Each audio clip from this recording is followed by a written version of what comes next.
وإنك لعلى خلق عظيم. بارك الله لنا ولكم في القرآن العظيم ونفعنا وإياكم بالآيات والذكر الحكيم. সময় সংক্ষিপ্ত ভূমিকা ছাড়াই আলোচনা শুরু করতে হচ্ছে। আসলে আমি আসিও না আলোচনা করার জন্য। আপনারা জানেন যে আমি দীর্ঘ 11 বছর আমি ওই মাদ্রাসায় ছিলাম। ওই মাদ্রাসার এলাকার অলি গলি পরিচিত।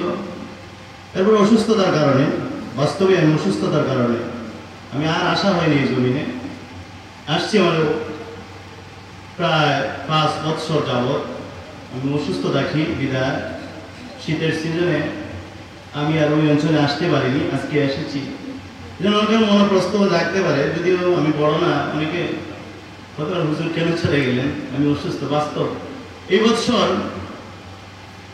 আমি আমার নারীর ঠানে, মানে আমার পক্ষ থেকে আমি যেহেতু সুস্থতা বোধ করছি, সিলেটি ভাষায় ওই সুস্থতা যখন আমি মনে করছি আমি সুস্থ, এলাকে আমি আমার কর্মজীবনের প্রথম খিদমত জামিয়া ইসলামিয়া ইমদাদুল উলুম উমরগঞ্জ মাদ্রাসার এনামি জলসায় আমি উপস্থিত হয়েছি। মোহতামিম সাহেব সুনজর করছে আমার দিচ্ছেন। আমি যদি নাও দিতা তাইলে আমি হুজুরে কইতাম যে আমি সংক্ষিপ্ত কিছু অনুভূতি আমি এই মাদ্রাসা সম্পর্কে আমি পেশ করি। হুজুরে দিচ্ছেন অনুভূতি পেশ করা লাগে, হুজুরের অনুবাদও আছেন।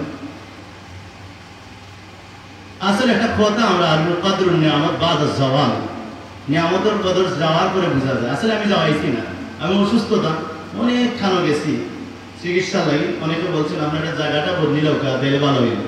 বুঝছি না, এটা ভুল কথা। ভুল কথা, আমি ভালো হয়েছি না। আমি আমার ওই যে বেমারটা নিয়েই আছি। আল্লাহ তাআলার কাছে দোয়া করি, আল্লাহ তাআলা যেন আমার সুস্থ দেন। আমরা সবাই বলি আমিন। ভাই দোস্ত বুঝবে, আমি আগেই বলছি কদরুল নিয়ামত বাদ জওয়াল। উমরগঞ্জের আকাশ বাতাস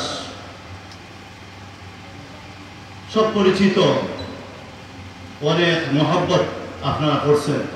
মাদ্রাসার অনেক মহব্বত আপনারা করেন, আলহামদুলিল্লাহ। এই মাদ্রাসার অনেক বৈশিষ্ট্য আছে